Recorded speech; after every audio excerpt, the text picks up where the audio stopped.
दोस्तों नमस्कार, आपका स्वागत है आपके चैनल MROP संत दर्शनालय में। जैसा कि आप जानते हैं कि मैं निकल चुका हूं धर्म यात्रा भारत में आप लोगों को महान साधु संतों के दर्शन कराने और अपने वीडियो के माध्यम से मठ मंदिर दिखाने। आज मैं आया हूं मां अहिल्या के पावन नगरी इंदौर में। यहाँ पर बड़े गणपति के पीछे एक यहाँ पर प्राचीन मंदिर है, श्री राम मंदिर लाल मंदिर के नाम से श्री श्री 1000 महामंडलेश्वर श्री महंत मनमोहन दास जी महाराज यहाँ पर विराजते हैं। और इस मंदिर के विषय में जो यहाँ के महंत हैं उनसे चल के जानकारी प्राप्त करेंगे। आइए दोस्तों।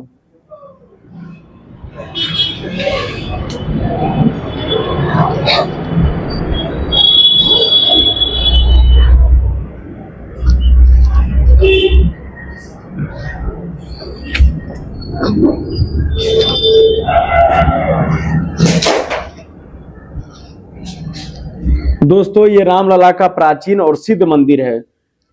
गुरुजी के अनुसार लगभग 250 वर्ष प्राचीन सिद्ध मंदिर है। श्री राम मंदिर के नाम से जाना जाता है। एक MG रोड बड़गढ़ में स्थित मंदिर है, मेन चौराहे पर स्थित मंदिर है। जी गुरुजी। इस मंदिर के संस्थापक श्री 1008 श्री महंत लालदास जी महाराज जी रहे। फिर उसके बाद महाराज जी द्वितीय पीढ़ी पर महाराज श्री संतोषी बाबा रहे। फिर तीसरी पीढ़ी पर श्री लक्ष्मण दास जी महाराज जी रहे। चौथी पीढ़ी पर श्री महंत गोपाल दास जी रहे। वर्तमान पीठाधीश्वर श्री श्री 1008 वैष्णव कुलभूषण महामंडलेश्वर श्री मनमोहन दास जी राधे राधे बाबा जी यहाँ के वर्तमान पीठाधीश्वर हैं। उनकी प्रतिभा, मान, सम्मान, संत सेवा अनवरत पूरे भारतवर्ष में सेवा के नाम से जाने जाते हैं, जहाँ पर उनकी अखंड सेवा चलती रहती है और राम नाम के अखंड संकीर्तन चलाते रहते हैं। महाराज जी यज्ञ कराते हैं, भागवत आदि धर्म का प्रचार करते हैं। सनातन धर्म का जितना जोड़ने और तारतम्य है वर्तमान में जो राधे राधे बाबा जी कर रहे हैं, शायद कोई महात्मा भी कर पा रहे होंगे। बहुत ही सक्रियता से वो ज़्यादा प्रचार प्रसार तो नहीं करते हैं, मगर अंदर ही अंदर एक बहुत समाज को मजबूत बनाने का, सुदृढ़ बनाने को, संत समाज को सुदृढ़ और सदा सद्मार्ग पर चलाने का जो प्रयास राधे बाबा जी कर रहे हैं वो बड़ा ही अनोखा है। उनके विषय में क्या कहा जाए, वो तो स्वयं भगवान के अवतार मानते हैं जो समाज सेवा में लगा हुआ है। जो गुरु जी के साथ चलकर, गुरु जी आपका शुभ नाम? मेरा नाम दिनेश दास त्यागी, षडदर समृद्ध अखाड़ा परिषद संगठन मंत्री मध्य प्रदेश। जी गुरु जी। अब गुरु जी से चलकर जो शिवलिंग है, प्राचीन शिवलिंग है, उसका भी दर्शन करते हैं। गुरु जी आएंगे।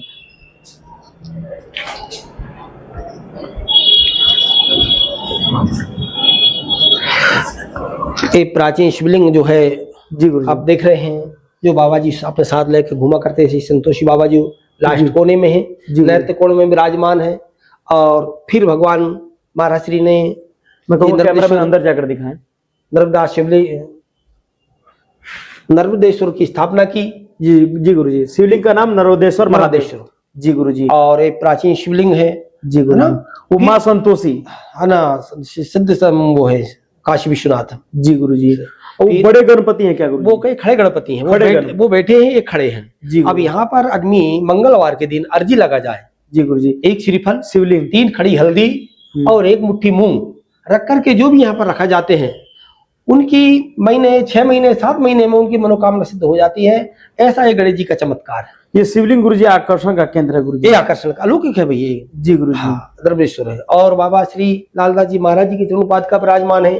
संतोषी बाबा, श्री लक्ष्मण दास जी महाराज जी और गोपाल दास जी, ये सबकी चरण पादुका है। जी जी जी। इनका जल प्रभाव हुआ था गुरु जी। अब ये तो सब जी गुरु जी, कोई बसंत नहीं बताते किसका प्रभाव कहाँ वो प्रकट होते हैं। जी गुरु जी। बस महामंडलेश्वर से श्री 1008 श्री महंत गोपाल दास जी महाराज, अभी इनकी चौथी पीढ़ी के हैं महात्मा जी। इसके पहले भी स्थान रहा है उस समय। गुरु जी शिवलिंग की क्या विशेषता है? भगवान ये तो बहुत चमत्कारी शिवलिंग है क्या। और यहाँ पर वैदिक विद्वानों द्वारा नित्य अर्चन होता है, अभिषेक होता है। 5-11 ब्राह्मण जो है नित्य यहाँ पर अभिषेक करते हैं सुबह शाम। जी गुरु जी। और बहुत सिद्ध है शिवलिंग है ये। प्रतिदिन अभिषेक होता है? प्रतिदिन। जी गुरु जी, प्रतिदिन का नियम है। और अब आइए गुरु जी, ये जो हनुमान जी का मंदिर है, ये गुरु जी कितना प्राचीन मंदिर है गुरु जी? ये भी उसी कालखंड का बना हुआ है, कम से कम जी गुरुजी, ये भी प्राचीन है। हाँ, ये प्राचीन बना हुआ, बाद में पत्थर तो बाद में लगा हुआ है, किसी ने भक्त ने वो किया। तो ये प्राचीन रोकड़ी हनुमान मंदिर है। यहाँ पर करीब 40 वर्ष से अखंड ज्योत चल रही है। ये साइड से आप देखें तो टिमटिमाता हुआ दीपक जो आप देख रहे हैं, है ना, मतलब दीप प्रचलित 24 घंटे। हाँ, मतलब कितने सालों से गुरुजी? 40 वर्ष हो गए। 40 वर्षों से दोस्तों, यहाँ 40 वर्षों से जो दीप यहाँ अखंड दीप जल रही है गुरुजी। हाँ। गुरुजी द्वारा अखंड दीप यहाँ पर जलाया जा रहा है। ये अन्नपूर्णा है गुरुजी। हाँ, अन्नपूर्णा। संत निवास दोस्तों ऊपर है और वहां पर हॉल बने हैं, कमरे हैं, और वहां पर संत आते हैं, विराजते हैं। दोस्त, बड़े गणपति के पीछे प्राचीन लगभग 250 वर्ष प्राचीन मंदिर है। और आइए इसके विषय में जो यहाँ के महंत हैं उनसे चलकर इस मंदिर के विषय में जानकारी प्राप्त करते हैं।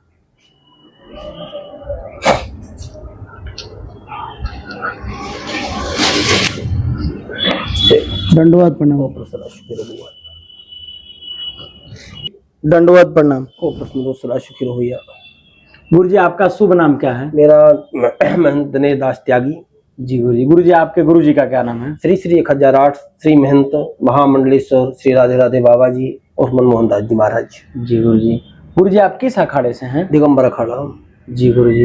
गुरुजी, ये जो राम मंदिर है, ये कितना प्राचीन मंदिर है और इसकी क्या विशेषता है? ऐसा महापुरुषों के द्वारा सुनाया जाता है कि ये लगभग 200 वर्ष से पुराना मंदिर है, प्राचीन मंदिर है। और इस मंदिर पे जो प्रभु श्री राम लल्ला जी विराजमान है, माता जानकी सहित। जब भारत अखंड भारत था उस समय ये श्री राम जी ने संपूर्ण भारत की यात्रा की। उस समय महाराज जी के पास हाथी घोड़े थे, जमात चलती थी और जमात लेकर के घूमा करते थे। और फिर महाराज जी घूमते घूमते पुनः महाराज जी इस इंदौर शहर में आए। इंदौर शहर में आकर के महाराज जी ने राम जी इच्छा से जगह को चुना और जगह को व्यक्तिगत रूप से उन्होंने खरीद करके इस छोटी जगह को उन्होंने मंदिर का निर्माण किया। इसमें बाबा सिया रामदास जी बाबा, बाबा लालदास जी बाबा, लालदास जी बाबा के बाद बाबा श्री संतोषी बाबा जी, संतोषी बाबा के बाद में श्री लक्ष्मण दास जी महाराज जी रहे, लक्ष्मण दास जी के बाद श्री महंत गोपाल दास जी महाराज जी रहे। वर्तमान पीठाधीश्वर श्री श्री 1008 महामंडलेश्वर श्री मनमोहन दास जी महाराज जी राधे राधे बाबा जी के नाम से संपूर्ण भारत में जाने जाते हैं। और वैष्णव कुल के भूषण सदा संत समाज सेवा में लगे रहते हैं। अनवरत यहाँ पर संत सेवा होती थी। इस स्थान पर साधु से नहीं पूछा था आप कहाँ से आए, कहाँ के रहने वाली हो, कौन से संप्रदाय को, सदा संत सेवा की जाती है। ऐसी महाराज जी की आज्ञा है और ऐसी पुरानी परंपरा अनुसार ये स्थान चल रहा है जो संपूर्ण भारत में वर्ष में लाल मंदिर के नाम से जाना जाता है।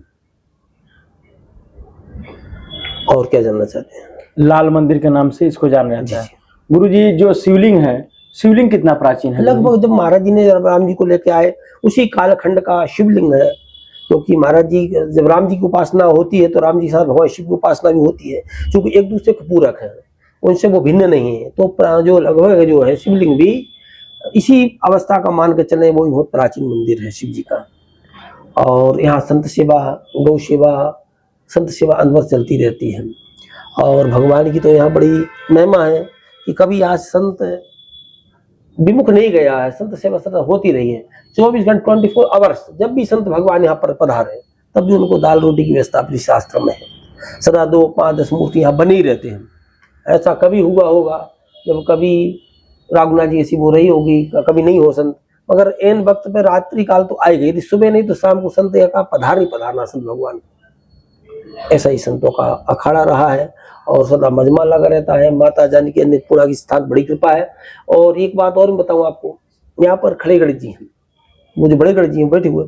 यहाँ पर कोई भी व्यक्तिगत रूप से कोई भक्त आता है, बुधवार को मंगलवार को अपनी अर्जी लगाता है और 5 हल्दी की गांठ, 1 मुट्ठी मूंग चढ़ा के जाता है। उसके कैसी भी उनके काम हो भैया, वो काम उनके परिपूर्ण होते हैं। ऐसी गणेश जी पर यहाँ पर महिमा है। और भगवान हनुमान जी का भी यहाँ पर बड़ा चमत्कार है। जो लोग हालांकि ये प्रचलित नहीं रहा और ज्यादा हमारे महापुरुष स्थान का प्रचार प्रसार नहीं किया, मगर वास्तविकता देखा जाए कि यहाँ पर चाहे वो खजराना गणेश जी रहा हो, चाहे रंजीत हनुमान जी, यहाँ पर जो भी भक्त यहाँ पर आते हैं और कितनी विपत्ति में आए, कितनी बड़ी दुख बीमारी में आए और हनुमान जी पर आकर अर्जी लगा दी उन्होंने। एक नारियल रख दिया, एक गुलाब का फूल रख दिया, उनके कार्य सिद्ध हो गए। ऐसा हमने तमाम भक्तों सुनते भी आए। और हम भी जब यहाँ पर पढ़ने आए तो भगवान से अर्जी लगा प्रभु हमको संत सेवा में रहना है, तो हनुमान जी ने हमको संत सेवा स्वीकार कर लिया। और वर्तमान पीठाधीश्वर श्री राधे राधे बाबा जी हैं और मैं उनका कृपा पात्र शिष्य हूँ और भगवत कृपा से बढ़िया सेवा हो रही है, कोई कमी नहीं है। अन्नपूर्णा में जाके महाराज जी जो कि इतने ये सब देवी देवता के ये नीचे आप देख रहे हैं सब प्राचीन शिव जो है सालग्राम भगवान है जी। और ऊपर जो दूसरी आप पट्टी में देख रहे हैं शायद मेरे ख्याल दुनिया का पहला ही मंदिर होगा, हालांकि ये नहीं कहा जा सकता क्योंकि दुनिया बहुत बड़ी है नहीं, मगर यहाँ पर चारों भैया और चारों महारानी हैं। फिर भगवान का जो बड़ा जो दूसरी इस नंबर पे आप पीढ़ी पे देख रहे हैं सिंहासन पर, वहाँ माता जानकी, श्री राम जी और राम जी के साथ लखनलाल जी विराजमान है। फिर भगवान जो ऊपर वाली आप पट्टी पे देख रहे हैं भगवान विराजे हैं, ये भगवान का राज सिंहासन है। जब भगवान का विवाह हो गया और अयोध्या में जब विराजमान हुए राजा राम के रूप में, तो भगवान श्री राम और माता जानकी के साथ विराजमान है। गुरु जी जो राम जानकी जी बताए आप इनको जी, तो दूसरे वाले पट्टी पर, हाँ गुरु जी इनकी क्या विशेषता है? ये चारों भैया और चारों महारानियां हैं। कौन से चारों भैया चारों? भैया प्रभु श्री राम, अच्छा जी, लखनलाल जी, भरतलाल जी, शत्रुघ्न जी जी और एक बार माता जानकी, उर्मिला जी, मांडवी, सुरकीर्ति जी। गुरु जी राम जी को पाने का कोई सरल मार्ग? गुरु जी भगवान क्या है, ऐसा तो कहा जाता है पाना तो भगवान को बड़ा कठिन है, मगर कलयुग में कहा कलयुग केवल नाम धारा, सुमर सुमर नर उतर ही पारा। संसार में भगवान को पाने का जो सरल उपाय है वो जप नाम है। आप जितना जप करोगे, मंत्र जाप मम दृढ़ विश्वासा, आप दृढ़ता आपके अंदर होना चाहिए। जबकि जायन होता है जन्म से लेकर के और पायन होता है पाप से मुक्त करने के लिए। आप जितना जप करोगे तब करोगे, उससे भगवान की कृपा प्राप्त हो सकती है। भगवान को पाया नहीं जा सकता भैया, भगवान को पाने के लिए नारद जैसे गुरु की आवश्यकता होती है। नारद जी मिले प्रहलाद जी को, नारद जी मिले ध्रुव जी को, उन्होंने पल भर बता दिया समय कि भाई इतने समय में हमको 5 साल में 4 साल में आपको समय की प्राप्ति हो जाएगी। मगर हम लोग तो जन्म जन्म बीत जाते हैं ना भैया भगवान प्राप्त करने के लिए।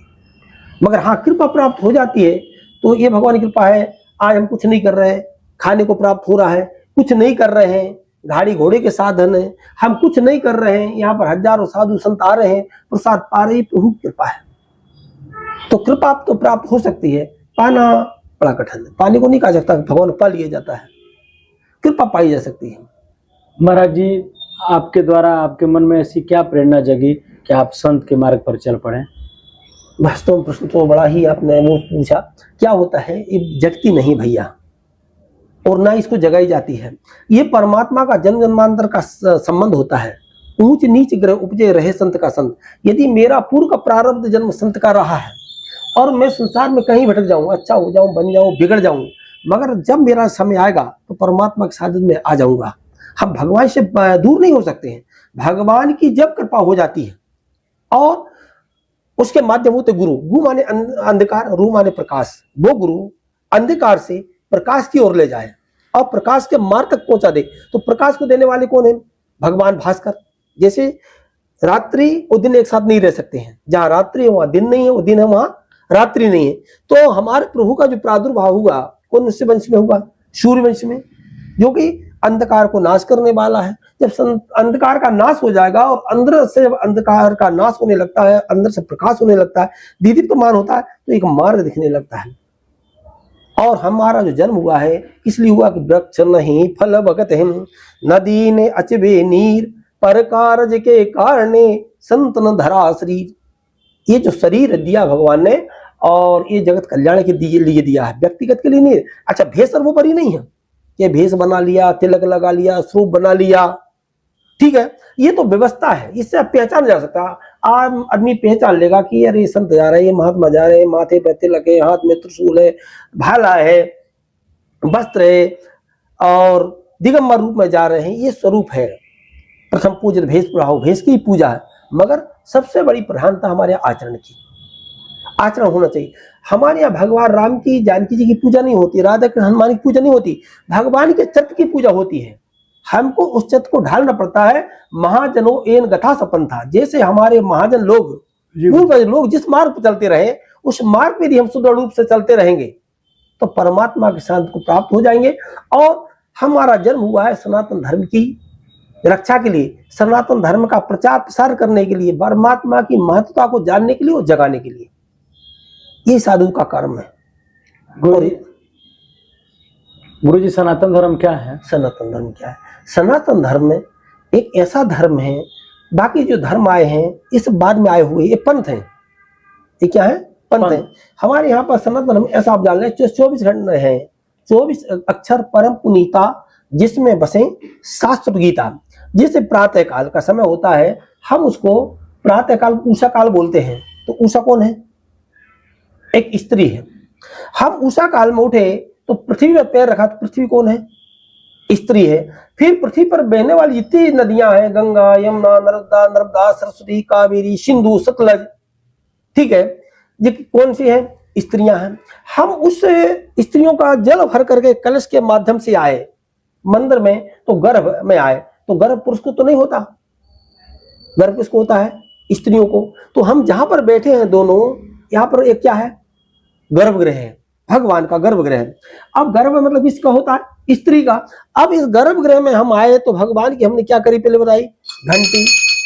तो ये क्या घंटी क्या है? स्त्रीवाचक है, ठीक है। फिर हमने लिया, भगवान को लिया, आचमनी कराई। आचमनी क्या हुआ? फिर भगवान की हमने वंदना की, स्तुति की, कीर्ति की, घंटी बजाई, घड़ियाल की, आरती करी, हमने आरती उठाई। अब ये आरती क्या है? ये भी स्त्रीवाचक है, ये पुरुषवाचक तो नहीं है, इसमें कुछ है क्या? फिर इसके बाद हमने माला, तो माला भी स्त्रीवाचक है। भगवान को हमने पुष्प अर्पण किए, वो भी स्त्रीवाचक है। तुलसी चढ़ाई भगवान को, शालग्राम जी को, वो भी स्त्रीवाचक है। फिर ये भगवान के हम बाहर निकलते हैं, आहुति वगैरह देने के बाद, हवन करने के बाद में, यज्ञ के बाद में अन्नपूर्णा मंदिर में जाते हैं, वो क्या है? अन्नपूर्णा भी स्त्रीवाचक है। पाठ किया गीता गायत्री का, वो भी क्या है? स्त्री का सब है। फिर हम वही समय में, संध्या के समय में गए मंदिर में, संध्या, वंदना, स्तुति, कीर्ति। फिर रात्रि होगी निशा। निशा मतलब क्या होता है? रात्रि। और रात्रि में आया सपना कि भैया हरिद्वार से आए हुए हैं, महाराज जी फल फ्रूट बांट रहे सपने में। तो वो सपना कौन थी? स्त्री। तो 24 घंटे जो क्या हमारा समाज है, हम जो है सब स्त्री में हैं। और कृष्णम वंदे जगतगुरु, जगत का गुरु और एक पुरुष कौन है? पार्वती परमात्मा है।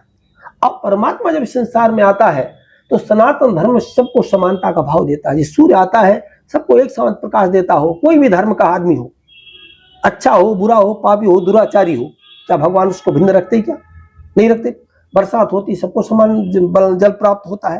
तो ये सनातन जो धर्म है, इस धर्म में मुख्य प्रधानता क्या है? संस्कारों की पूजा होती है। संस्कार और संस्कृति। हमारे देश की संस्कार और संस्कृति कौन है? देवियां हैं।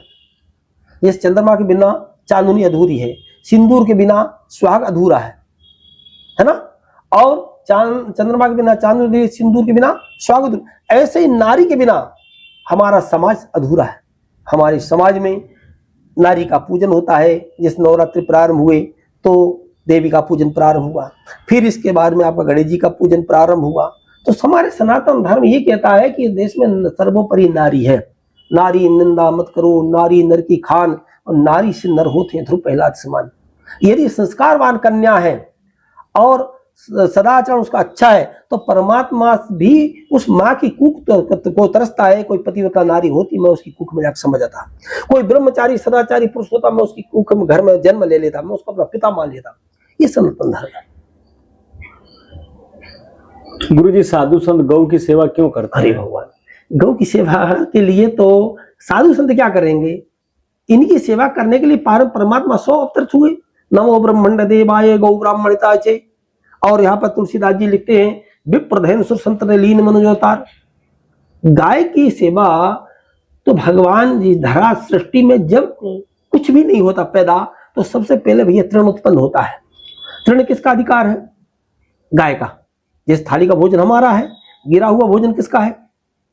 चींटियों का, अन्य पक्षियों का। हम उसको नहीं खा सकते हैं। तो तृण उत्पन्न हुआ तो तृण पर अधिकार किसका हुआ? गाय का। गाय का जब भोजन, तृण जब बड़ा हो जाता है, वो एक फसल का रूप ले लेता है, चना मटर गेहूं, तो अन्न पर हमारा अधिकार हो जाता है। अन्न जब हम खाने के अधिकारी हम है, तो उसका भूसा खाने के अधिकारी कौन है? वो माँ है। जैसे पुत्र जब घर में जन्म होता है बालक का, तो माँ सूखे से गीले में सो जाती है और बालक को सूखे में सुला लेती है। ऐसे ही गौ माता जगत की माता, ये तो हमको 6 महीना 7 महीना दूध पिलाती है, फिर दूर हो जाती है। हमारा जन्म हुआ है, जन्म से लेकर के मृत्यु पर्यंत, जब तक शरीर प्राण है तब तक हम उसका दूध पी करके जीवित रहते हैं। तो वो जगत पूजनी माता है, समझ गया। और समस्त जो दैविक शक्तियां होती हैं, जो ऊर्जाएं होती हैं, ये गौ में ही प्राप्त होती हैं। आज हमारे यज्ञ सफल क्यों नहीं हो रहे, हमारे अनुष्ठान सिद्ध क्यों नहीं हो रहे? ये दुर्भाग्य हमारा है कि हम डाल्टे का उपयोग कर रहे हैं, तेल का उपयोग कर रहे हैं। शास्त्र में निषेध है, उसमें शुद्ध माद घी का है। और गाय का जो प्रादुर्भाव हुआ है ये समुद्र मंथन से प्राप्त हुआ है। और जब धराधाम पर एक गाय आई तो इसकी रक्षा और उनका संचालन, इनकी सेवा का दायित्व तो भगवान ने स्वयं लिया। और जब इसकी रक्षा भगवान सेवा करने वाले थे, उनकी रक्षा, तो ये दायित्व हमारा ही बनता है। ये तो दुर्भाग्य हमारी सरकारों का। इसके लिए जो भी अच्छा बुरा कहा है कम है। चाहे मेरा ख्याल से, चाहे वो मुगलों पर शासन कर रहा हो, चाहे अंग्रेजों का रहा हो, संपूर्ण भारत में एक सीमांकन जमीन थी जहां पर गौचारण भूमि, आज भी रिकॉर्डों में देखिए तो रेड लाइन से लिखा हुआ है, एक गौचारण भूमि है। मगर ये दोगनीय सरकार, दोगले नेता उन भूमि पर अतिक्रमण कर गए, उन जमीनों को खा गए। आज हमारी गाय माता मारी मारी फिर रही हैं। और बड़ा अफसोस ये होगा भैया, आपको आश्चर्य होगा, जिससे हमारी कोई सरकार बात नहीं सुनती है, मांग नहीं सुनती है, तो हम क्या करते हैं, अनशन पर बैठ जाते हैं या रेल की पटरी पर बैठ जाते हैं, प्राण देने के लिए बैठ जाते हैं। आज भी सरकार से गौ माता यदि सच्चाई पूछा, मेरे हृदय से पूछ जाए, साधु के नाते पूछ जाए, तो आज भी गाय माता यही पुकार लगा रही है कि भला मेरे प्राण चल जाए मगर हमारा हक अधिकार हमको दो। आज भी रोड पर कट रही गाय, उनको दिख रहा ट्रक आ रहा है और हम सब मर जाएंगे, मगर आज भी पड़ी है और चीख पुकार कर, कोई तो मेरी आवाज को सुनो। तमाम लाखों एकड़ जमीन खाली पड़ी, जंगल पड़े हैं, फसलें पड़े खड़ी हैं, उनमें गाय नहीं घुस रही है। ये आपने कहीं हाईवे रोड पर देखा होगा, नहीं देखा, मगर उनकी आवाज कोई सुनने वाला नहीं है और कोई पुकारने वाला नहीं है। अब जो बोले तो वो कट के तैयार हो जाए। जिस मुर्गा 4 बजे रात को जगाता है, उठो फोर हो गया, मगर देखो तो वो प्लेट में जाता है। आज साधु भी आवाज उठाए, मांग करे, तो उसके ऊपर केस लगा दो, उसको फंसा दो, उसको बर्बाद कर दो। ये हमारी सरकारों की स्थितियां बनी हुई, नेताओं की बनी हुई। और सबसे बड़े इसमें नेता जो है, ये सब भूमाफिया नेता लोग हैं। अभी गाय को, हमारे यहाँ गाय है, उसका गाय का कचरा नहीं ले जाते, नगर निगम वाले मना कर देते हैं। और वही कुत्ता जो है सरकारी ऑफिसर का है, नेता का है, वो किसी घर के सामने गंदगी करा देगा, उस पर कोई जुर्म नहीं है, कोई अपराध नहीं है उस पर, क्योंकि नेता का है, करोड़पति का है। मगर गाय का गोबर, गो यानी होता है इंद्री, और अंग्रेजी में होता है जियो, गो मतलब गो मतलब जाना, ठीक है। अब यह गो का शब्द क्या हो, गो माने गोपाल, गो माने गोपी, गो को हटा दीजिए तो बचा बर माने क्या होता है, स्वामी। बर का उल्टा कर दीजिए क्या होता है, रब माने परमात्मा। तो भगवान की गौ माता के, चाहे गौमूत्र से संबंधित, चाहे गोबर से संबंध, आप एक एक विषय की चर्चा करेंगे भैया।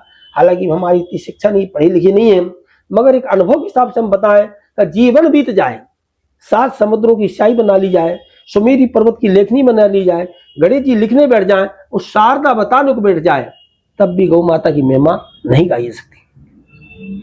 आज कई गौशाला हम देख रहे हैं कि सब जर्सी गाय पाल रहे हैं, ठीक है, और देसी गाय कोई पालने को तैयार नहीं है।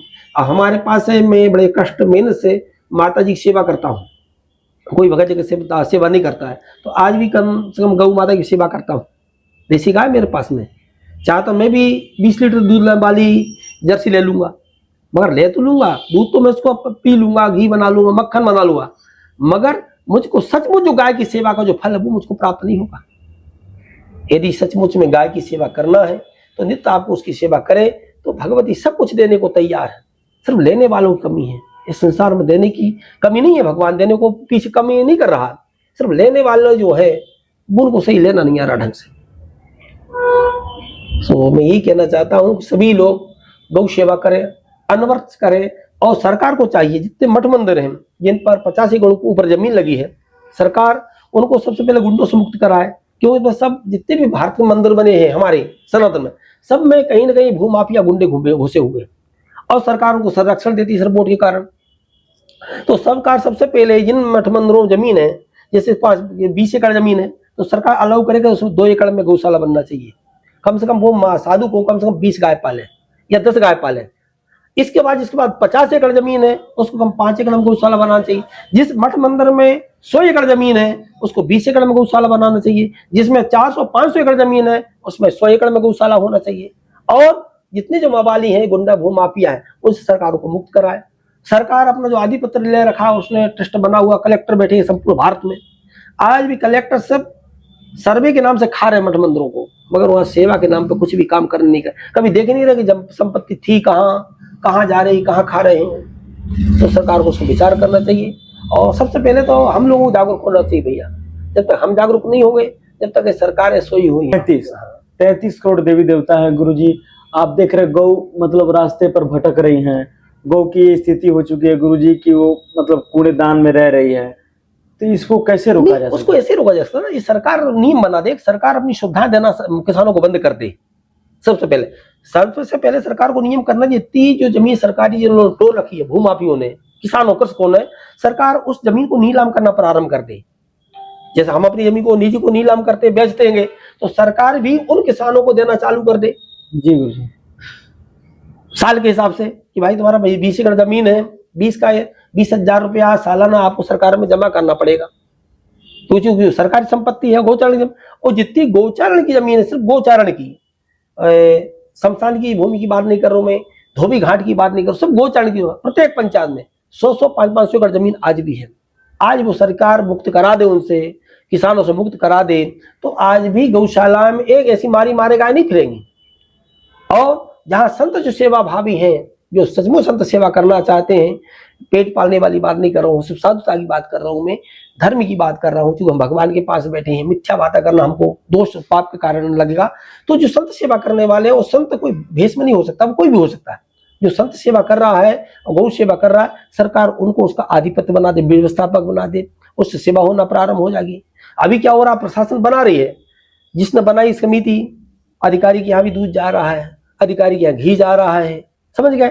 गायों के अंदर से कोई मतलब नहीं है, बस मैडम का डब्बा पहुंच गया 10 लीटर का, 20 लीटर का, और उनके यहाँ ये सेवा चल रही है। तो सरकार सबसे पहले किसानों को एक अधिकार बना दे कि भाई आपको यूरिया जब दिया जाएगा, खाद जब दिया जाएगा, जब आपके पास कहती कि 20 एकड़ है, आपके पास 2 बैल होना अनिवार्य है, आपके पास 5 गाय होना अनिवार्य है, और उनका सर्वे करे। सर्वे का काम भी हर साल बदल बदल कर सौंपे, कभी संतों को सौंप दे, कभी किसी अधिकारी को सौंप दे, कभी गोपनीय तरीके। क्योंकि किसान भी बदमाशी करता है, किसी की दूसरी को गाय दिखा दे, किसी दूसरा का बैल दिखा दे, नहीं समझे। तो जिसका नंबर डाला हो और उनका कोड पर डाला हो और उन गायों पे उनका अधिकार हो, तो उसी को सरकार सुविधा दे। यूरिया खाद देना बंद कर दे, सब अपने घर में पालना चालू कर देंगे सरकार। जी गुरुजी, कोई आपके जीवन काल में कोई इस स्थान पर कोई आपने साक्षात चमत्कार देखा है? भगवान, हम तो नित्य चमत्कार देखते, भगवान की आप बताइए चमत्कार जो आप अपने आपसे बताऊं, ये भक्तों को बताना चाहें। ये बताने की चीज नहीं होती है। आपने कभी घी खाया? घी? हाँ, घी खाया। कैसा होता है घी? घी ठीक होता है। ठीक होता है। आप उसका स्वाद बताइए कैसा होता है? घी का स्वाद तो गुरुजी ऐसे घी नहीं खाया, रोटी में लगाकर खाए गुरुजी। रहा नहीं है तो आप डालटा भी खा रहे हो। जैसे घी का ना तो स्वाद बताया जा सकता और ना लिखा जा सकता, ऐसी परमात्मा की अनुभूति को एक आनंद का विषय होता है, समझ गए। नित्य प्रति आनंद का होता है, ना तो ये बताया जा सकता और ना दिखाया जा सकता, समझ गए। जो बताने दिखाने की बात करते हैं तो असंभव है। इसके लिए क्या होता है, जैसे दूध होता है, दूध में ऐसी उंगली डाल के आप घुमाते रहो तो मक्खन बन जाएगा क्या? पहले दूध को आपको क्या करना पड़ेगा? फाड़ना पड़ेगा। फाड़ना पड़ेगा और फिर उसके बाद मथानी को मथना पड़ेगा। मथने के बाद उसमें मक्खन आएगा। मक्खन होने के बाद में सनई सनई अग्नि पर उसको तपाया जाएगा। तपाने के बाद में आपका घी बनकर तैयार होगा। ऐसे ये जीवन को ऐसा तपाना पड़ता है। तो परमात्मा का साधु बोल देना बहुत बात है, पर उपदेश कसल बहुत तेरे, जो तमाम उपदेश देना ये तो सनातन धर्म का में प्रचार, मगर वास्तव जो है वो आचरण में लाना बड़ा कठिन होता है। ये व्यक्त करने का विषय नहीं होता। क्या गुरुजी राम मंदिर की प्राण प्रतिष्ठा अधूरी रही आपके अनुसार? नहीं, भगवान जिसको परमात्मा करते हैं उसको पूरी करते हैं।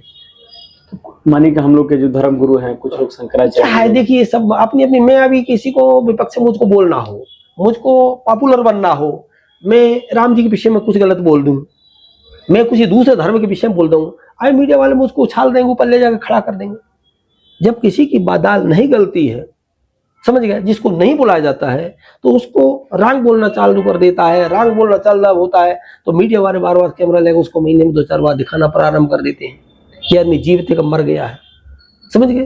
तो भगवान जितनी राम जी जो चाहते हैं वही होता भैया, नहीं जितना भगवान चाहते हैं उतने ही हो सकता है। भगवान जितनी कला से होते हैं उससे ज्यादा कहां से जाए, कम कहां हो जाएंगे। समझ गए। और ये पृथ्वी का प्रादुर्भाव भी ऐसा हुआ है कि भद्रकाल में इस सृष्टि का प्रादुर्भाव हुआ है तो इस पे विपत्तियां बनी रहती पृथ्वी पर। हमारे धर्म पर बार बार शास्त्र होता रहता है, अन्य धर्मों में नहीं है।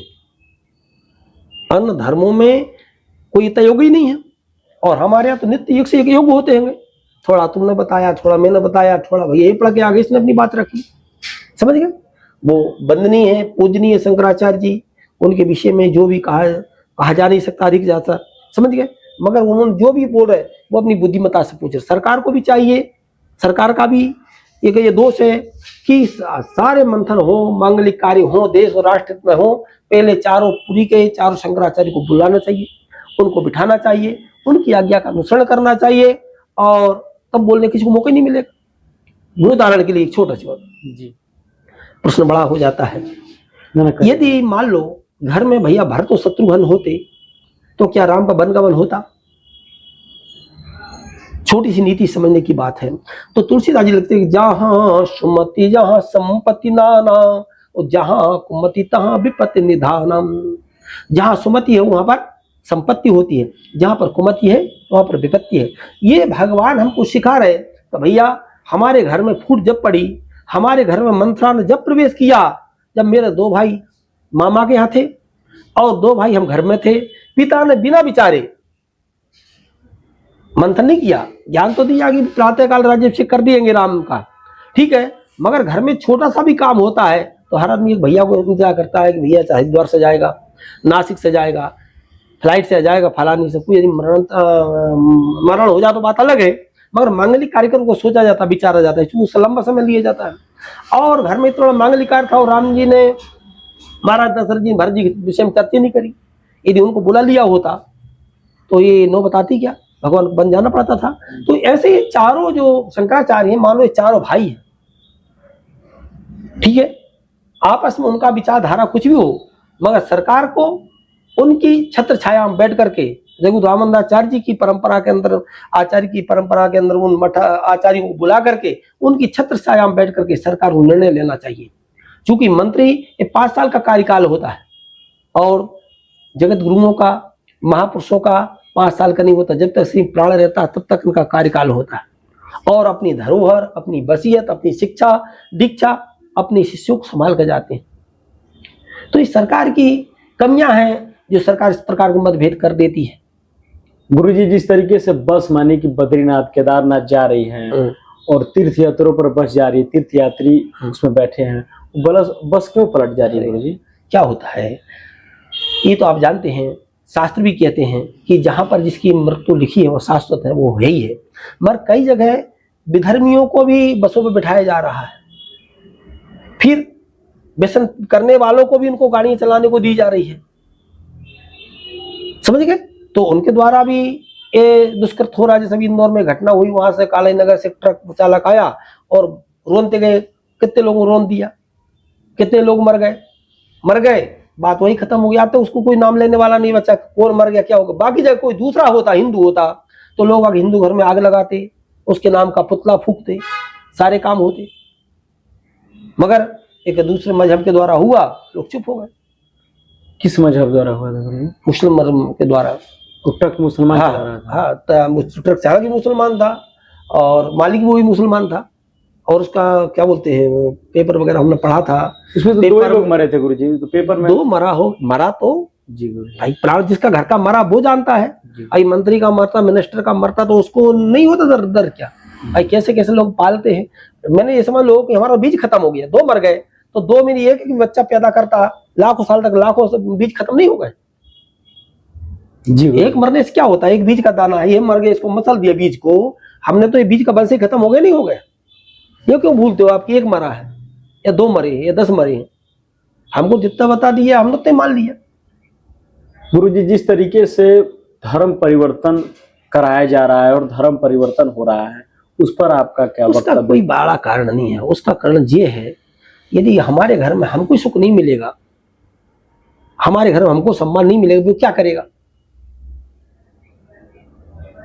धर्म मजहब, चाहे वो मुसलमान, जैसे हिंदू पहले सभी हिंदू थे, एक कन्वर्ट हुए मुसलमान में, क्यों हुए? इनको क्या जरूरत पड़ गई थी? उस समय अर्थ की आवश्यकता थी। बीकानेर के मैंने कुछ पे पढ़ा था कि वहां पर मोहम्मद तुगलक आया और वहां उसने 1.5 रुपया देकर के लोगों को धर्म परिवर्तन कराया, पैसा दिया, उनको खर्च दिया। आज सब कुछ मैं हूं, योग्य हूं, मैं अच्छा पढ़ा लिखा हूं, मेरी शिक्षा है, आज मुझको नौकरी नहीं मिली, मुझको मेरे मन मुताबिक मुझको स्थान नहीं मिला, मुझको मेरे मन के हिसाब से गाड़ी घोड़ा नहीं मिले, कोई दूसरा बोले कि चलो भैया मैं तुमको अमेरिका रख लेता हूँ और मैं तुमको बना देता हूँ, तो मैं सेज में वहां चल जाऊंगा। आज यहाँ पर अब कारण क्या है भैया, कि भाई भाई अब रहा नहीं, भाई भाई अब रहा नहीं, भाई भाई को खाता है, और माँ बाप तरसते पानी को केवल पत्नी से नाता है। बाप बेचारा कर मजदूरी, बालक को अगर पढ़ाता है तो पढ़ना लिखना तो दूर रहा, फादर को फूल बनाता है। अंग्रेजी में फूल मन होता मूर्ख। जी गुरु जी सत्य। तो वो बाप को मूर्ख समझ रहा है। अब भाई भाई आपस में लड़ रहे हैं, आपस में झगड़ा कर रहे हैं, और परिवार एक दूसरे से दूर हुआ। आप किसी घर में चल जाओ, आप आपके घर में चल जाओ, आप आपके घर में चल जाइए, चाचा की नहीं बन रही, चाची की नहीं बन रही, बुआ की नहीं बन रही, मौसी की नहीं पड़ रही, इसलिए पड़ती, हाथ नहीं बनती, हाथ खोलो। तो हम जब अपनों को सम्मान नहीं देंगे, हम अपनों को अपनाएंगे नहीं, तो निश्चित आदमी वो इधर का उधर भटकेगा, कोई जाने कारण नहीं है। अभी सरकार सुविधा डेवलप कर दे कि 5,000 रुपया दिया जाएगा हम हिंदू बनाने का, लो अभी मुसलमान हिंदू बन जाएंगे। अभी मुसलमान बोले हम 50,000 रुपया देंगे, अब भी लोग हिंदू बनना मुसलमान बनना प्रारंभ हो जाएंगे। ये तो सब स्वार्थ का कारण रहा ना, कोई कुछ दूसरे को नहीं जा रहा है। आज क्रिश्चियन जो बन रहे हैं, क्या हो रहा है, उनको सुविधाएं तो मिल रही है ना, बच्चों की सुविधा हो रही है। अभी जैसे मान लो हम ब्राह्मण हैं, तुम आरक्षण रखो, कुछ भी करो, मान लीजिए, या मैं अदर कास्ट से आता हूं, मैं पढ़ने के बाद मैं मुश्किल से 100 में से 20 नंबर लाया, ठीक है, आप पढ़ करके 80 लाए, आपको टीचर नहीं बना रहे, और मैं 20 वाले को टीचर बना दिया, बताओ मैं क्या विकास करूंगा? सरकार आरक्षण दे, मगर शिक्षा में तो आरक्षण ना दे, उसमें तो उसको पात्रता दे जो उसकी योग्यता है। अब ऐसे भी टीचर हैं, उनको पूछो, मीडियम के माध्यम से बोलो कि 2 रुपए के 6 फूल आए, किसी उसमें इंटरव्यू लेना, स्कूल में जाना और पूछना एक फूल कितने पैसे का पड़ा। तो यदि मध्य प्रदेश की बात करूं तो मुश्किल से 100 में से 5 या 10 मास्टर उत्तर दे पाएंगे, उनको 2 रुपए का हिसाब नहीं आता। मध्य प्रदेश में कितनी जिले हैं, कितनी तहसील है, अब वो क्या पढ़ाएं, खाक पढ़ाएंगे। अब वो 20% में प्रतिशत पास हो आ रहे हैं, 80-12 मारा फिर रहा है, मजदूरी कर रहा है। ये चरमरा आने का क्या कारण है? सरकार की देन है ना। और बुद्धि वर्ग जो वर्ग है, सामान्य वर्ग का, वो जाकर विदेशों में चला गया कमाने, तो उसको चिंता ही नहीं है कि मध्य भारत में क्या हो रहा है। गुरुजी, क्या जिस तरीके से धर्म परिवर्तन हो रहा है, तो आने वाले समय में क्या सनातन धर्म को खतरा होगा इसका? बोले यही है, देखो सबसे पहली सनातन धर्म का खतरा है नारियों से। जी गुरुजी। नारियों से कैसे? हमारी बहन बेटियां अभी जैसे बोलने में तो दोष लग जाता है भगवान के सानिध्य में, और आवाज उठाना भी, आज मैंने आपको बताया, वो भी गलत हो जाता है। 5-5, 10-10 बच्चों के साथ, जैसे प्रेमानंद जी ने बोल दिया था, अन्य महात्मा बोल देते हैं तो बोलना दोष बन जाता है। तो एक बच्चा 5-5 बच्चों के साथ रह रहा है, और वो क्या बोलते हैं, क्या करने जाती है, लिविंग, क्या बोलते हैं, लिविंग, इसमें जा रही है, वो क्या बोलती समझ नहीं आता। तो वो बच्ची कल तुम्हारे घर बहू बन के आएगी, बेटे की है तुम्हारी पत्नी, तो अब वो तुम्हारे साथ कैसे रह जाएगी? उसको एक आदमी सर के साथ अच्छा लगेगा, रह पाएगी क्या? कदापि नहीं रहेगा ये। तो जब संस्कार खत्म हो जाएंगे बेटियों के, तो सनातन धर्म तो यूं खत्म हो जाएगा। ये फिल्मों के माध्यम से सारे कर्मों का जो कर्म किया जा रहा है, वो हिंदुओं की लड़कियों को गुमराह किया जा रहा है। हिंदू लड़की जितनी भी हीरोइन हैं, ये सब हिंदू हैं। इनको आधे कपड़े, फटे कपड़े, चित्ते कपड़े, समझ गए इन क्यों पर आ रहा है? तो भाई तुमको देखेंगे तुम्हारी समाज की लड़कियां पहने पहनेंगी, मगर बिनका जो लिबाज है, क्या बुर्का और का, उन्होंने आज तक बदले क्या? तो उनका जो मौल भी होता है, उनको परंपरा जोड़ रखा है। कि ये सब हिंदुओं को बिगाड़ने के लिए है। ए बेटा, तुमको बिगाड़ने के लिए, तुम अपनी कायदा मर्यादा में चलो। अब मुल्ला जी ऊंचा पैजामा पहनते हैं, हमारे यहाँ लड़कियां आजकल क्या बोलते हैं, वो घुटने के तक थोड़ा नीचे पहनती हैं, कहीं तो हाफ पैंट पे आजकल घूम रही 25 साल की कन्याएं। नहीं, तो ये दुर्भाग्य है। ये माता पिता, कहीं बच्चियों का भी नहीं है तो बोल बच्चियों की, माता पिता पेरेंट्स की गलती है। गुरु जी, तो बच्चे अपने अंदर संस्कार कैसे ला सकते हैं? उनको सबसे पहले माता पिता, सबसे पहले उनको जितने भी अड़ोस पड़ोस में जो मंदिर है, मठ मंदिर है, उनमें योग्य पुजारियों की आवश्यकता है। और महात्माओं के सानिध्य में सब बच्चों को लेके जाए, लाएं, है ना, और मंदिर बेटा हाथ नहीं बांधते, और उनको संस्कार प्रदान करें। भगवान सती है, अंशुया है, जानकी जी है, इनके पवित्र को आचरण सिखाएं, तब ये संभव है। और मान लो कई मठ मंदिर ऐसे जहां पर पढ़े लिखे महात्मा नहीं है, मगर भजन में वो सिद्ध है, तो वहां पर सरकार को या आम पब्लिक को चाहिए वहां पर योग्य पुजारी को, गांव के ब्राह्मण को, योग्य को, क्योंकि संस्कार देने का काम सिर्फ ब्राह्मण कर सकता है, बाकी करने का सभी को अधिकार है, मगर चूंकि उनमें त्याग होता है ब्राह्मणों में, उनको सनातन धर्म की चिंता होती है। आज हम कई बार विचार करते हैं कि आज कई मठ मंदिरों में पुजारी हैं वो, मगर उन्होंने भगवान को नहीं छोड़ दिया, शिक्षा को छोड़ दिया, देश विदेश की यात्रा छोड़ दी, और कई पीढ़ी से आज भी उनको दाल रोटी की सिर्फ काम चल रहा है, दाल रोटी ज्यादा कभी नहीं मिल रहा है। 100-500 रुपये ये आ गए, भगवान की सेवा उन्होंने नहीं छोड़ी, ये उनका त्याग है। गुरु जी, जिस तरीके से हम लोग के बड़े बड़े मठ मंदिर सरकार के द्वारा ट्रस्ट बनाया गया है, उस पर आप क्या कहना ट्रस्ट नहीं करे, वो सरकार ने उनको भ्रष्ट कर दिया है। आज साधु सेवा खत्म हो गई उन पर, साधुओं को रोटी नहीं मिल रही है, सरकार के लोग आते हैं, उनके चमचे ऑफिसर खाते पीते हैं और उनकी हजूरी करते रहो।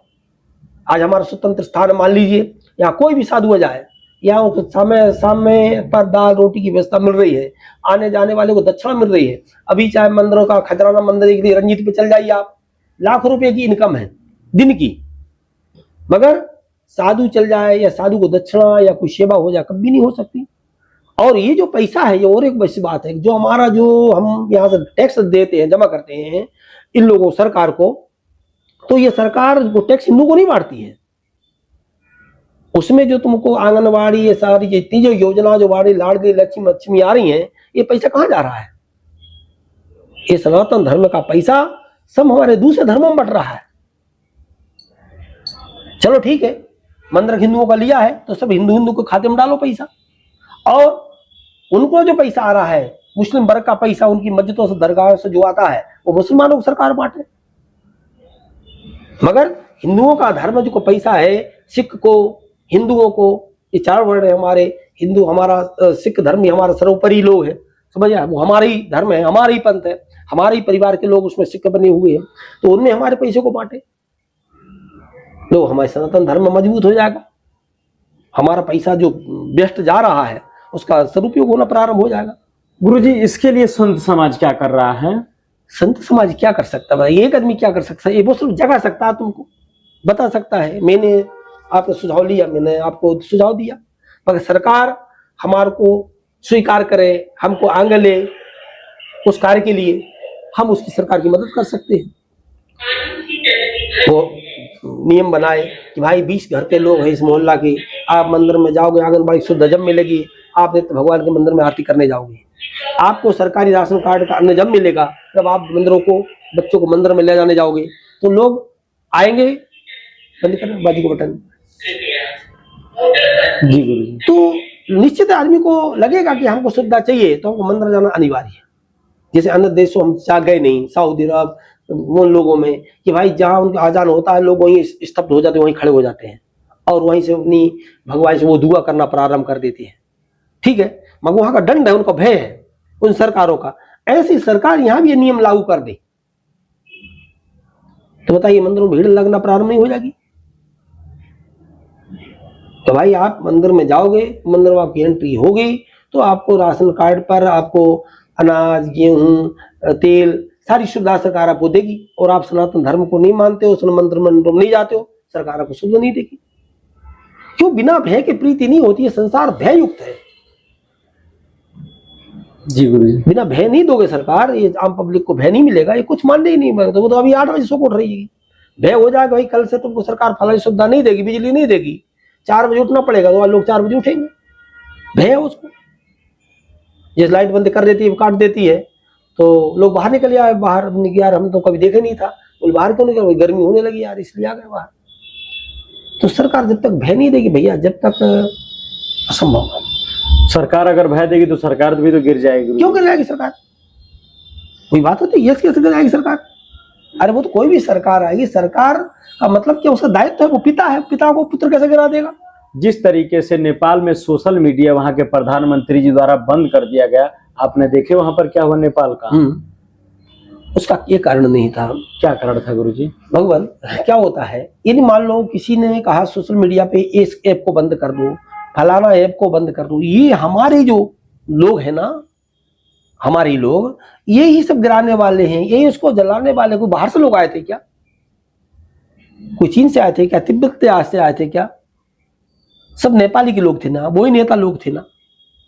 अभी जैसे मान लो कहीं, अभी माल प्रेमानंद जी ने कुछ बोल दिया था कि माता होगा, अभी जिस बात को बात, अब लोग पुतला जलाने गए, तो कोई दूसरे धर्म के लोग आए थे क्या? हमारे ही लोग उसमें घुसे हुए ना, यही सब आग लगाने वाले हैं, यही आग बुझाने वाले लोग हैं। सिर्फ इनको जो है अपन आग लगाएंगे, राजवाड़ा को जाकर चिल्लाएंगे, तो अपन सोशल मीडिया में जाएंगे। कोई आदमी अपन आएगा, मतलब आपने बहुत अच्छा बोला, बहुत अच्छा गाली बकी महाराज जी को, लो उसका वीडियो बनाना चले। लोग प्रतिभा पाने के लिए, वाह लौटाने के लिए सब काम करते हैं, बाकी उसमें कोई दम नहीं है। गुरुजी, आजकल की युवा पीढ़ी को आपका क्या संदेश है गुरुजी? भैया मेरा सबसे पहले यही है, सब संदेश है कि नित्य अपने बच्चों को चाहिए कि माता पिता को प्रणाम करें, बच्चों को चाहिए कि गुरुजनों को प्रणाम करें, बड़े भाई को चाहिए कि छोटे भाइयों से बड़ा अनन्य भाव, वात्सल्य भाव रखें। जैसे प्रभु श्री राम भैया भरत से शत्रुघ्न से रखते थे। भगवान चाहते सब काम में जी सकते थे, खेल में जी सकते थे, सारी कार्य में, बस सारी प्रधानता वो भैया भरत को देते थे, लखन लाल जी को देते थे, शत्रुघ्न जी को देते थे। और जो प्रधानता उनको नहीं दी, उन्होंने अपने दास हनुमान जी को दी। तो घर में सुमति है और एकजुटता है, आपका वात्सल्य भाव सही है, और एक साथ भोजन करो, एक साथ उठो बैठो। जब तक अपना बड़ा भैया नहीं आए, जब तक छोटे भाई का धर्म बनता है उसका इंतजार करे कि भैया नहीं आया। मगर उसकी वजह और क्या है भैया, कि जब से ये सिंगल जो कमरे बन गए ना, लेटरिन बाथरूम अटैच बन गए, ये सबसे बड़ी बीमारी बन गई घर के विनाश की, सनातन धर्म की। हम लोग भी घर में रहा करते थे तो खुली दहलान हुआ करती थी, कमरे हुआ करते थे, कोठे हुआ करते थे, तो सब एक साथ लंबे वहां से लेके सब सोते थे, और अपनी अपनी कोई कहानी सुना रहा है, कोई दूसरी कहानी सुना रहा है, कोई अड़ोस की पड़ोस की तमाम बातें होती थी। माता बुजुर्ग पुरानी कथाएं भगवान की सुनाते थे, तो उनमें प्रेम बरसता था। इसलिए वो हमारा जो भाव है वो सनातन धर्म से जुड़ा हुआ है।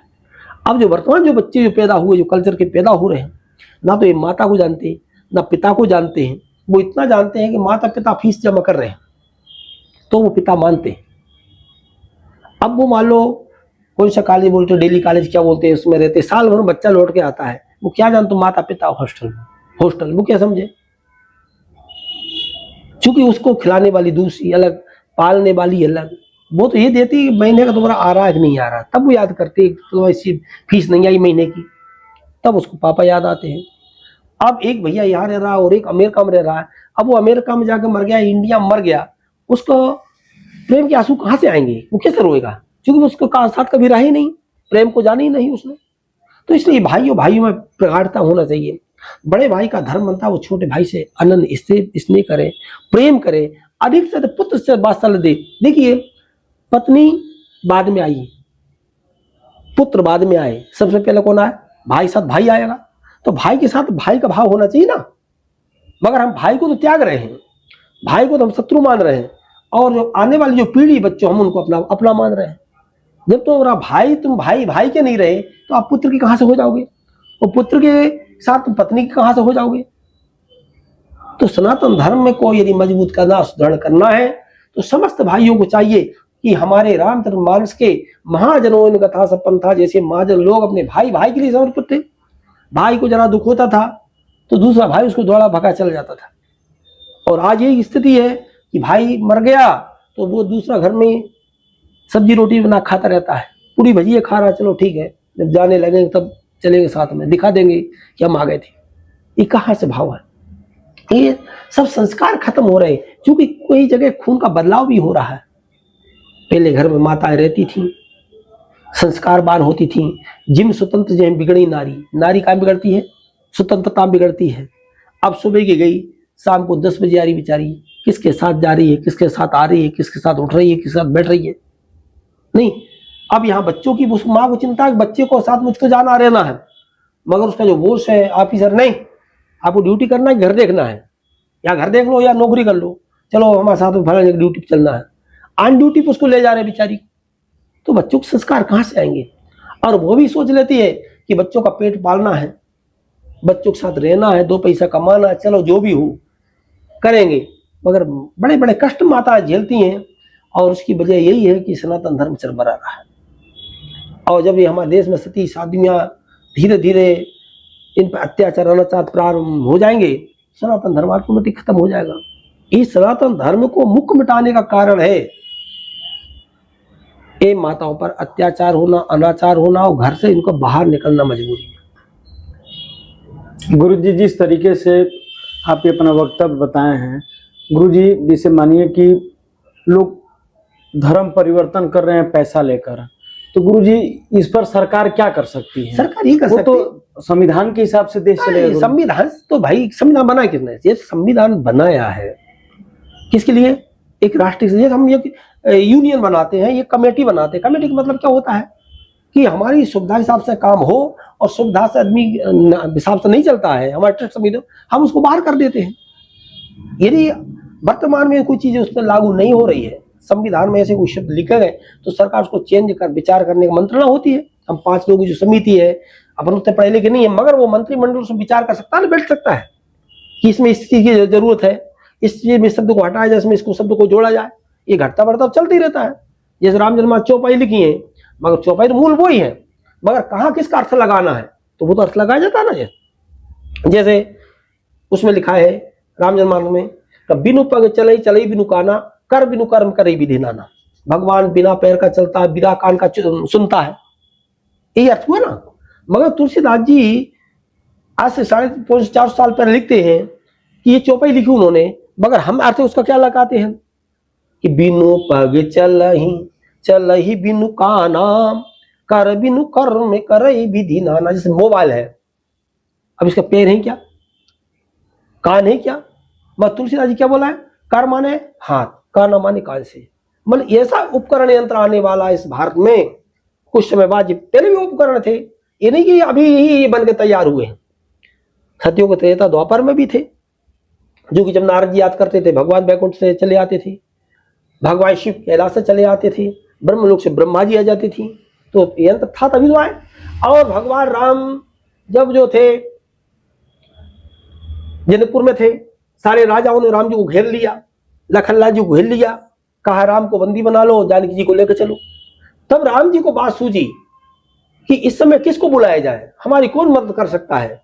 संपूर्ण भारत के जितने राजा थे वो महाराज परशुराम जी सब डरे हुए थे, उनका नाम लेते ही कांपते थे। स्वप्न भी दिख जाए परशुराम जी किसी सपने में राजा को, तो राजा कपड़े खराब कर देता था। किनके नाम से? परशुराम जी के। मगर जब राम जी को जरूरत पड़ी तो उन्होंने तत्काल उनको फोन किया, एमएसएस किया, क्या बोलते हैं, एसएसएम क्या बोलते हैं, एसएमएस क्या बोलते हैं, किया। तो उनकी समाधि जुड़ गई, उनकी परशुराम जी की। और महेंद्रगिरी पर्वत से धड़ धड़ चलते हुए जाना, तो उनको कहाँ, घर में था माता से मिलने के लिए, मगर वो रास्ता भूल गए और कहाँ गए, जनकपुर आ गए। भाई जनकपुर क्यों आए? जाना था आपको राजबाड़ा और लाल मंदिर आए, तो इसका कारण क्या है? अर्थात यहाँ आपको भगवान ने बुलाया, यही हुआ नहीं हुआ?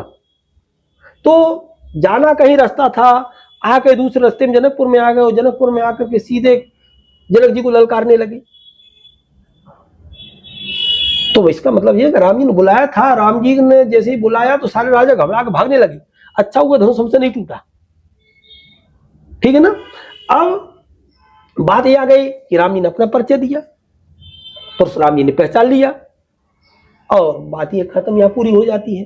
तो जब तक हमर को जो जाने सो दे जनाई, जान तुम्हें हो जाए। जब तक हमको जनाने वाला नहीं मिलेगा, बताने वाला नहीं मिलेगा, जब तक हमारा कल्याण नहीं होगा और इसकी व्यवस्था का काम दायित्व है प्रचारकों का। प्रचारक का मतलब होता है, अब वर्तमान के जो प्रवक्ता हैं, कथावाचक हैं, ये अपनी वाणी में इनको समझा सकते हैं, सरकार उस पर अंकुश लगा सकती है। ये आप करोगे कि आपको ये सुविधाएं आपकी खत्म हो जाएगी। गुरु जी, वैष्णव साधु तुलसी धारण क्यों करते हैं? वही तो मैंने बताया, तुलसी का मतलब क्या हुआ, ये क्या है, तू माने राम, ला माने लक्ष्मण, सी माने सीता। जो तुलसी एक सूत्र है, और मैंने अभी आपको नारी के विषय में बताया, भगवान के 24 अक्षर के विषय में बताया। तो ये नारी एक शक्ति है, ये ऊर्जा को देने वाली है, इसमें अपार ऊर्जा है, अपार शक्ति है। मगर उसको शक्ति किसको मिलती है? जो उसके विषय रहस्य को जानता है उसको, हर किसी को नहीं मिलती है ना भैया।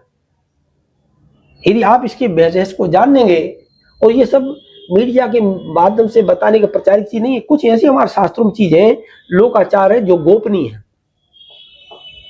जो बाहर व्यक्त करने का विषय नहीं है। जैसे गायत्री मंत्र है, ये बोलने का विषय नहीं है, गोपनीय है। मतलब गायत्री मंत्र बोलते समय कोट भी नहीं खोलना चाहिए।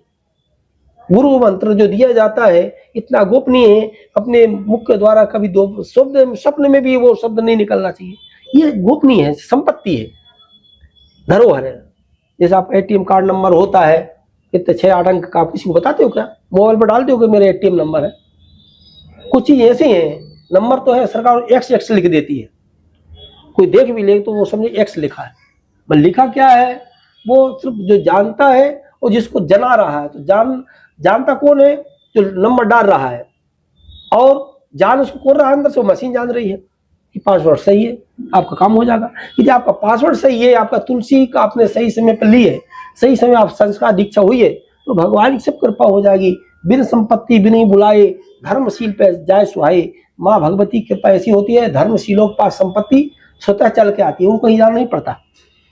गुरु जी, जीवन में गुरु क्यों जरूरी है? अरे भाई, गुरु तो हर पल का जरूरी भैया।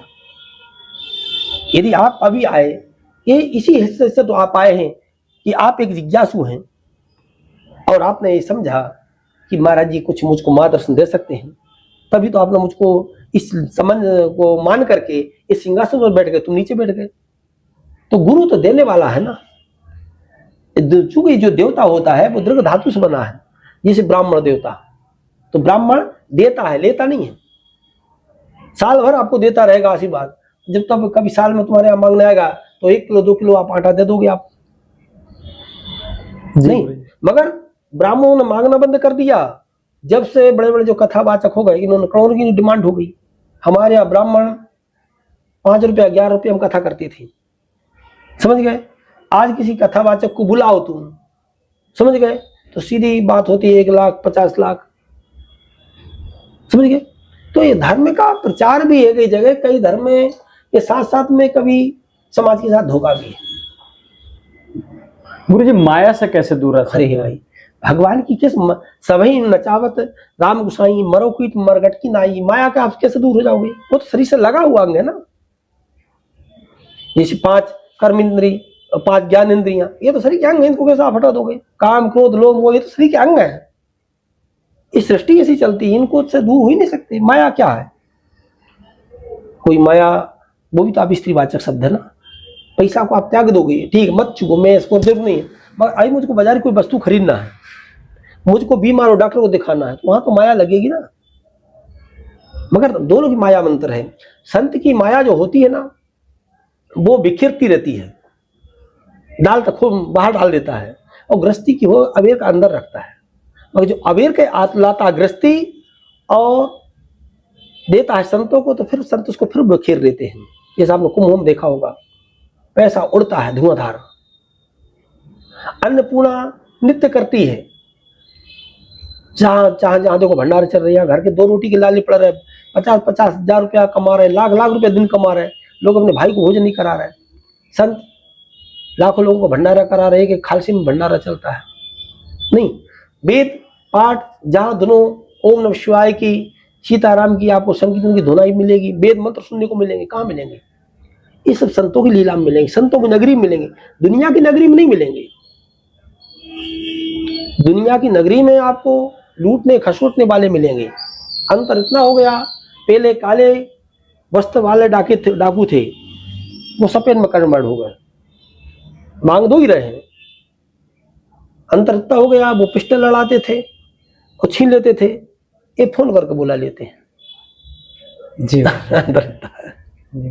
भाई आज फलाना कार्यक्रम हो रहा है, इतना डब्बा, इतना माल, इतना भेज देना, जी दादा पहुंच जाएगा। गुरुजी, इस स्थान पे साल में कितने भंडारे होते हैं? भैया भंडारे तो यहाँ नित्य भंडारा चलता है। नहीं, मुख्य भंडारे। मुख्य भंडारे गुरु पूर्णिमा का भंड होता है, अन्नकूट का होता है, और समय समय बहुत 2-5 भंडारे तो हो ही जाते हैं। जी गुरुजी, परोपकार करना क्यों जरूरी है? भैया तब ये परोपकार इसलिए जरूरी है कि हम उपकार करेंगे, समझ गए, तभी तो कोई हमारा दूसरा उपकार मानेगा। तब आप किसी का परोपकार नहीं करोगे, किसी को आप मान नहीं दोगे, सम्मान नहीं, तो तुमको सम्मान कौन देगा? नहीं, परोपकार हमारा सेवा है, दूसरों की सेवा करना हमारा धर्म बनता है। भगवान ने इस लायक बनाया है कि हम उसकी सेवा कर सके, उस जीव की सेवा कर सके। भगवान ने हमको बंदा दिया है, शक्कर आपके पास, चींटियों को डाल दो। आपके पास भगवान ने अनाज दिया है, तो चींटियों को चिड़ियों को डाल दो। आपके पास जगह है, वृक्ष लगा दो। मेरे पास मैंने वृक्ष लगा दी सामने, ये क्यों लगा रखे? ताकि हमारी क्षतिगंध हो रही है तो हम चिड़ियों को भगाएंगे, मगर वृक्षों पर अधिकार नहीं है ना, तो वृक्ष में उनको बैठने का अधिकार है। तो कम से कम ये हमारा धर्म बनता है, ये हमारा उपकार है कि हम उनको बनाए। ऐसी सरकारी जितने ब्रिज पुल बनाती है, इनमें भी सरकार को एक जगह खोल कर रखना चाहिए, ताकि उन चिड़ियाँ अपना घोंसला बना सके, बैठ सके। कहाँ जाएंगे?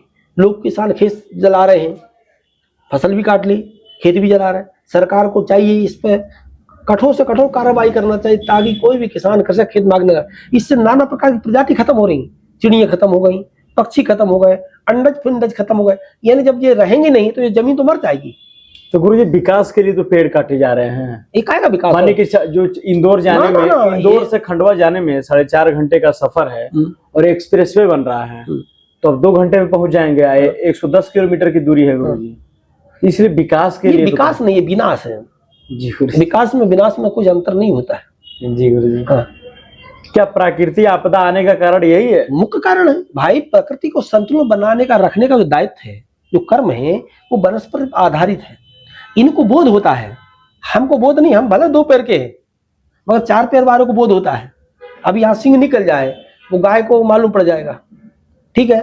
चींटी जमीन के अंदर रह रही है, बदल हो जाए, पानी गिरने का आभास हो जाए, तो वो चींटी को मालूम हो जाएगा। भगवान ने हमको भी ज्ञान दिया, समझने की, सोचने की, मगर हम अपनी बुद्धि का इस्तेमाल नहीं करते ना। गुरुजी, आपको अपने घर की याद नहीं आती? संसार ही तो घर है। घर, अच्छा बताइए, घर भी चल जाओ तो क्या कर लोगे आप? अच्छा याद आ भी जाएगा तो क्या कर लेंगे? अरे भाई, जहाँ सुख मिलने लगता है, जहाँ परिवार जैसा माहौल बन जाता है, वही घर हो जाता है, वही परिवार हो जाता है। आज आप लोग भी आए कमाने के लिए, बाहर आए कि नहीं आए? और यहाँ कितने लोग यहाँ पर नौकरी कर रहे हैं इंदौर में, कहाँ से? यहाँ के देश के लोग कई देश की कंट्री में हैं, उनको सुख मिल गया। अब हमको सुख हमारे परमात्मा मिल जाता है, तो हम इनको सब कुछ मान लेते हैं। आपको लगता है कि गुरुजी के पास सुख मिल जाएगा, तो आप लोग भी यहाँ से चल के यहाँ आ गए, थोड़ा बहुत आपको भी सुख मिल जाए इसको। यदि करंट एक को लगा है और करंट से करंट वाले को पकड़ते जाओगे ना, तो निश्चित सबसे पहले उसी करंट लगेगा, कौन सा जो लास्ट वाला है।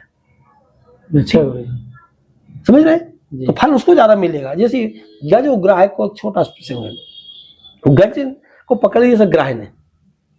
जब गज ने पुकारा भगवान को कि प्रभु अब तो मर ही रहा हूं मैं, अब तो आप दौड़ो, तो भगवान लक्ष्मी जी को छोड़कर बैकुंठ को और चक्रसूर्य को छोड़ दिया, और जाकर उन्होंने किसको मारा?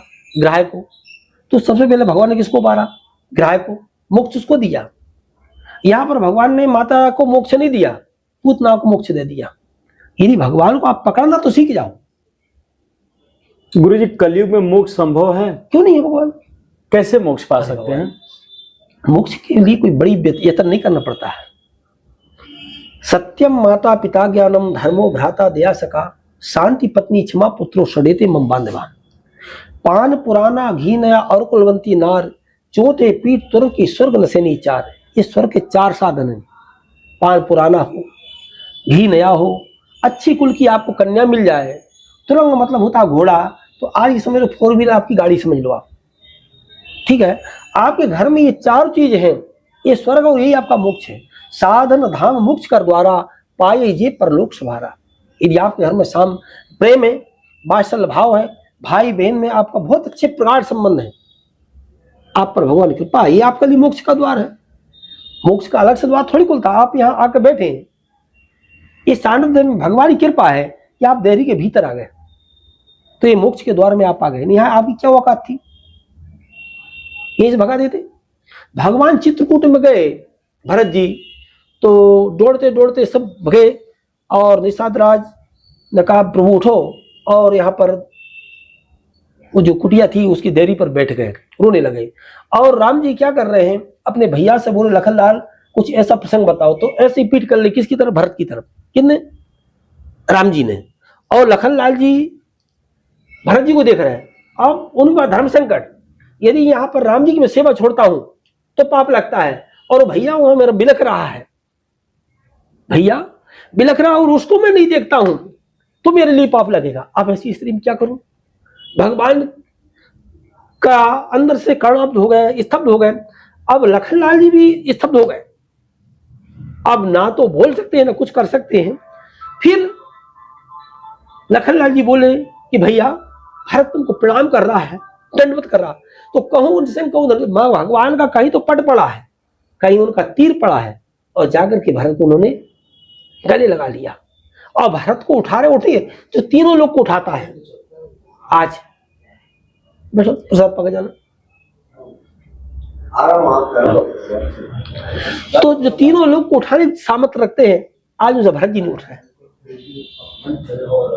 समझिए। तो ये प्रेम है, ये वात्सल्य है, ये सनातन धर्म है। यदि जब तक ऐसा भाव अपने भाइयों के प्रति नहीं होगा, वात्सल्य संबंध बनने ही गाने कभी संभव नहीं। गुरु जी, इस स्थान पे साधु संतों के रुकने की क्या व्यवस्था है? भैया यहाँ साधु संतों के लिए हाल बना हुआ है जी। उनके आसन लगे हुए हैं जी गुरु। वस्त्र रखेंगे ओढ़ने के, बिछाने के, सुविधा के लिए गर्म पानी का साधन है, लेटरिन बाथरूम है, दाल रोटी जो बनती है हमसे बनती है, अब अपने से बनाते हैं, अपने हाथ से खिलाते हैं। जी गुरु। कोई साधु से सेवा नहीं ली जाती यहाँ पर। जी गुरु। हमारे नाम से जो सेवा बनती है अपने हाथ से हम रोटी बनाते हैं। यहाँ महिलाओं का रसोई घर में वर्जित है, पुरुष संत ही यहाँ पर बनाते हैं और अपने हाथ से बनाते हैं, सेवा करते हैं। माताएं आती हैं, झाड़ू कर दी हैं, पोछा कर देती हैं यहाँ का, मगर रसोई के बर्तन है खाने के बनाने के, वो सब साधु ही करते हैं। गुरु जी, कोई आपका आशीर्वचन आपके भक्तों के लिए? इस सब आशीर्वादी वचन तो है। जी गुरु जी, कोई मुख्य आशीर्वचन छोटे शब्दों में? छोटे शब्द में यही कहना चाहता हूँ भैया, सबसे पहले भाई भाई में बड़ा अगाध प्रेम रखो, गुरुजनों को, माता पिता को नित्य दंडवत प्रणाम करो, अपनों के लिए सदा वात्सल्य भाव की दृष्टि से देखो, अपनों से दोष मत रखो, अपनी बहन बेटियों को अच्छे कपड़े पहनाओ, उनको छोटे कपड़े पहनाना बंद करो, फटे कपड़े पहनाना ना स्वयं पहनो और ना उनको पहनाने का प्रयास करो। ये बात उनके माता पिता को, अर्थात अंग्रेजी के पेरेंट्स बोलते हैं, पेरेंट्स को कहना चाहता हूँ, उनके माता पिता को भूल कर भी अपने बच्चों को छोटे कपड़े ना पहनाएं। जिस कपड़े से इज्जत हो जाए, हम एक 5,000 का 10,000 का मोबाइल खरीदते हैं तो उस पर भैया हम एक 50 रुपए कवर भी चढ़ाते हैं उसकी सेफ्टी के लिए। तो शरीर भी मोबाइल से कहीं कीमती होता है, अर्थात इसका भी एक आवरण होता है। हम अच्छे से अच्छे इन कपड़ों को ढकें। आज हमारी बहन बेटियां बिना चुनरी के जाती हैं, उनका धर्म बनता है कि अपने ऊपर दुपट्टा जरूर डाल के चले, ये हमारी संस्कृति मर्यादा। और जो हमारे ब्राह्मण देवता हैं जो चलते, आपने देखा होगा महात्मा को, वो सदा दुपट्टा डालकर रहते हैं। ये हमारी इज्जत है, ये हमारी आन और बान है। यही मेरी आपसे कहना चाहता हूँ, सब आप आपस में एक रहें, नेक रहें, सद्विचार रखें, गौ माता की खूब सेवा करें, माता पिता की सेवा करें और बहन बेटियों से अतिशय प्रेम करें। क्योंकि आप घर में जहाँ सुमति जहाँ संपत्ति नाना, जहाँ कुमत जहाँ कुमत जहाँ विपत्ति नहीं, जहाँ सुमति वहाँ संपत्ति है और जहाँ कुमति है वहाँ विपत्ति है। किसी को मौका मत दो घर में कि दूसरा आदमी हमारे घर में बोलने की औकात रखे। जब घर में सुमति प्रेम तो दूसरे को मौका नहीं मिलेगा, और सर्व आपस में भाई भाई लड़ोगे तो तीसरा आदमी तो खड़ा है लड़ने के लिए, काम बिगाड़ने के लिए। तो यही समस्त भारतवासियों को कहना चाहता हूँ कि नित्य मठ मंदिरों में जाइए, गुरुजनों से जुड़िए और उनसे जय जय सीताराम बोलिए। कोई भी संत महात्मा का ही मिले, कोई ब्राह्मण देवता, छोटा बड़ा हमसे कोई भी हो, कोई भी धर्म पंथ का हो, हमको सबको आपस में जय जय श्री राम, जय जय सीताराम बोलना चाहिए। जय जय सीताराम। गुरुजी, कोई आपसे मिलना चाहे, कोई इस स्थान पर आना चाहे, वो दिल्ली, बॉम्बे, गोवा, गुवाहाटी, देश विदेश से, इंदौर रेलवे स्टेशन से कैसे यहाँ पर आ सकता है? यहाँ सब साधन है। यहाँ से स्टेशन 2-2.5 किलोमीटर दूर है जी। मेन सिटी के अंदर पर बैठे हुए हैं और इंदौर की ये मेन जगह है जी। ठीक है, यहाँ आने में कोई आपत्ति नहीं हो, कोई उनको दुख नहीं है। है ना। और जब भी कोई आएगा, संत आए, महात्मा आए, उनका सबका स्वागत और सम्मान। गुरु जी रेलवे स्टेशन से आना हो तो कैसे आ सकते, क्या बोलते हैं? ऑटो चलते हैं, बसें चलती हैं, और आजकल वो क्या बोलते हैं, वो आजकल फोन कर रहे थे, मोटरसाइकिल वगैरह भी आ जाती हैं, ओला क्या बोलते हैं, तो सब सुविधाएं हो गई आजकल, तो कोई कमी तो नहीं। वो बोलेंगे रेलवे स्टेशन के बड़े गणपति लाल मंदिर जाना है तो आप आ सकते हैं। जी गुरु जी। बड़ा सिद्ध स्थान है यहाँ पर, तो जो आदमी अध्यक्ष लगा के गया बेटा, उसका जीवन आनंद हो गया। जी गुरु जी अपना कीमती समय देने के लिए बहुत बहुत धन्यवाद गुरु जी, दंडवत। बहुत प्रसन्न हो भैया, सदा सुखी रहो।